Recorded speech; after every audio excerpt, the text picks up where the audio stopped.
que le Maroc peut être justement cet outil-là de la France au sein de l'AES? Alors, soyons clairs. Il n'y Oui. a jamais eu de relation entre la France et aucun pays africain. Il n'y a pas de relation entre Il y a nous. eu quoi exactement? Je vous l'ai déjà dit ici une fois. Si un viol est une relation, alors il y a une relation entre la France et les pays africains. Il ne me semble pas que le viol soit une relation, et je parle à une dame. Oui. Donc, il n'y a pas de relation entre la France et les pays africains.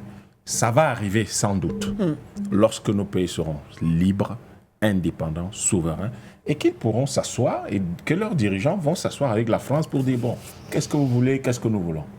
Parce qu'une relation, ça veut dire que nous avons un contrat, nous nous sommes entendus. Tout à fait.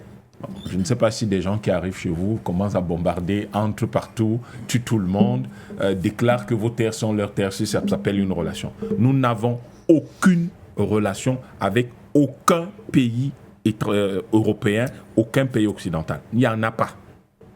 Et c'est sur ce genre de base Oui. que nous pouvons construire la projection la plus efficace pour la conquête de notre souveraineté, de notre liberté, de notre indépendance, et pour la projection du type de puissance dont nous avons besoin pour nous protéger contre le monde qui nous a agressés et continue de nous agresser. Oui. Nous, si nous sommes là à penser que nous avons des relations avec les pays européens, en fait, nous dormons. Nous n'avons aucune relation avec ces gens-là. Aucune. Parce que le viol, ce n'est pas une relation. Oui. Maintenant, est-ce que nous pourrons donc avoir une relation, les pays de l'AES pourraient avoir une relation avec la France?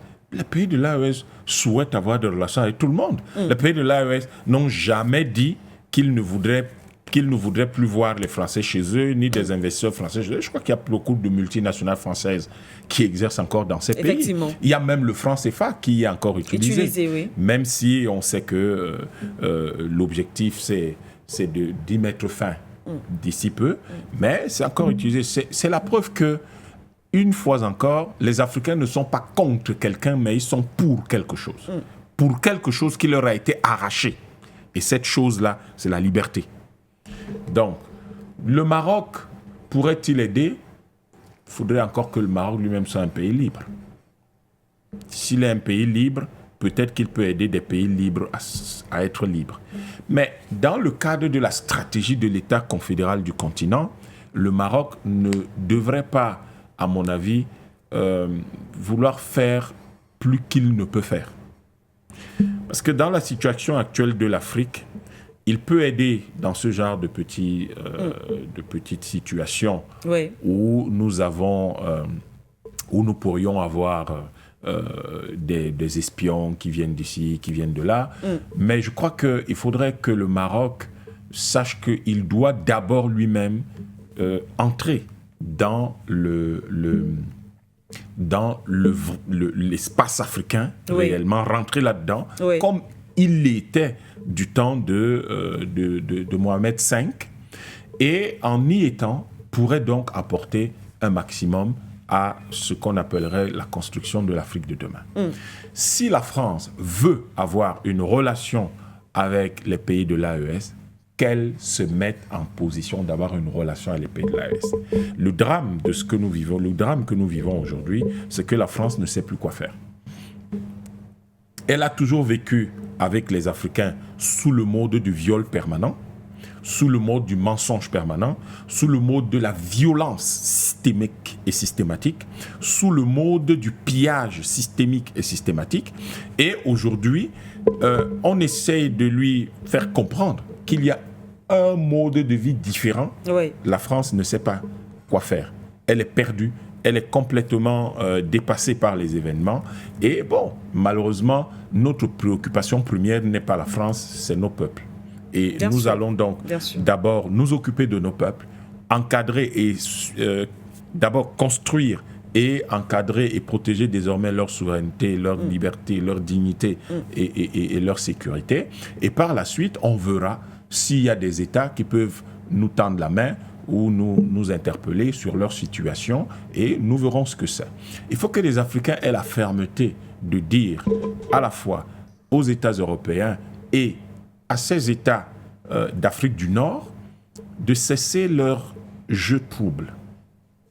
Le cas d'un pays comme le Maroc est extrêmement délicat dans la mesure où le groupe de Casablanca, historiquement, nous savons ce que c'est. Et nous avons le sentiment qu'aujourd'hui, le Maroc est plus dans le groupe de Monrovia que dans le groupe de Casablanca. Et c'est quelque chose d'extrêmement gênant pour nous autres Africains qui sommes très soucieux de ce qu'on appelle l'héritage. Parce que l'héritage du grand-père de l'actuel roi, mais quel est-il finalement? Quel est son héritage? Et il ne faut pas imaginer qu'une petite croissance, une petite capacité économique telle que les Occidentaux aiment donner des bonbons à ceux qui sont leurs valets est effectivement la base solide pour le développement du Maroc demain. Parce que l'Afrique panafricaniste qui se met en place ne tolérera pas du tout la traîtrise, ne tolérera pas du tout tous ceux qui se mettront en travers de chemin sur les questions de principe. Et les questions de principe, par exemple, c'est qu'il ne peut pas y avoir un peuple colonisé en Afrique. Ça, c'est exclu. Les questions de principe, c'est par exemple que si vous estimez que vous devez faire partie d'une sorte de euro-méditerranée, ça veut dire que vous n'êtes pas en Afrique. Et si vous n'êtes pas en Afrique, nous saurons prendre les mesures qui s'imposent pour que vous n'ayez certainement pas les relations d'affaires que vous souhaitez avec nous. Parce qu'on ne peut pas enrichir la bête qui nous tue, qui nous mord. Si nous sommes en train de dire à la France de partir, on ne peut pas être en train de dire au Maroc de rester pendant que le Maroc copine avec la France. Alors, c'est donc pour dire, parce qu'il faut également le mentionner, Dr Yom Timba, effectivement, puisqu'on parle du Maroc, tout à l'heure on a mentionné l'Algérie. Vous savez qu'il y a quelques jours, on annonçait justement cette autre, je vais appeler de coopération, du moins l'Algérie qui s'est engagée à lutter contre le terrorisme aux côtés du Burkina Faso. Lorsqu'on sait qu'entre l'Algérie et le Maroc, ça ne va pas entre le Maroc et la France. Les relations sont au beau fixe. Entre l'Algérie et la France, ça ne va pas du tout. Et au milieu de tout cela, il y a les États de l'AES. Il faudra mettre de l'ordre. Vous savez, pour le moment, on a l'AES, c'est encore relativement petit. Oui.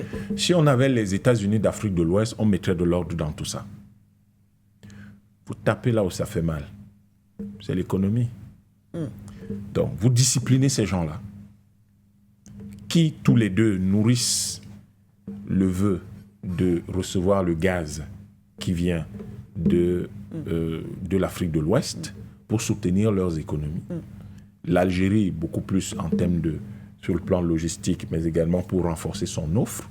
Le Maroc pour alimenter son propre marché, mais également pour l'export vers l'Europe.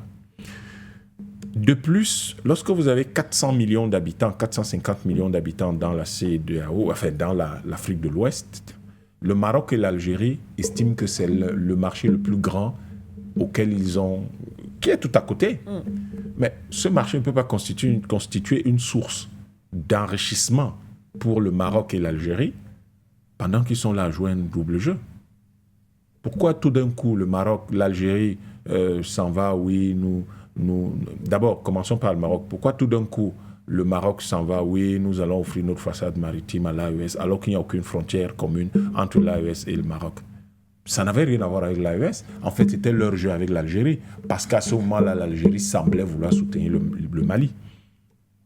Et puis, tout d'un coup, il y a eu tous les problèmes que vous connaissez entre l'Algérie et le Mali, où on découvre qu'il y a quand même des problèmes en termes d'exploitation des ressources naturelles, où on découvre que l'Algérie, depuis 1992, s'est arrangée à délocaliser, externaliser